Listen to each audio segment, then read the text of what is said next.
এখনো এমন কোনো যৌথ সরকারি ঘোষণা নেই যে ভারত এবং যুক্তরাষ্ট্র শেখ হাসিনাকে ফেরানো, আওয়ামী লীগের উপর নিষেধাজ্ঞা তুলে নেওয়া এবং বাংলাদেশের রাজনৈতিক ব্যবস্থা স্বাভাবিক করার জন্য একটি চুক্তি করেছে। কিন্তু বর্তমান কূটনৈতিক তৎপরতা, দৌড়ঝাঁপ, এসবের টাইমিং দেখে আমার মনে হচ্ছে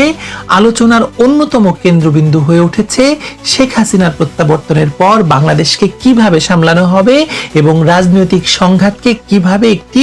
গ্রহণযোগ্য কাঠামোর মধ্যে ফেরানো যায় সেটি। বিশেষ করে শেখ হাসিনা ফিরলে শেখ হাসিনার নিরাপত্তা,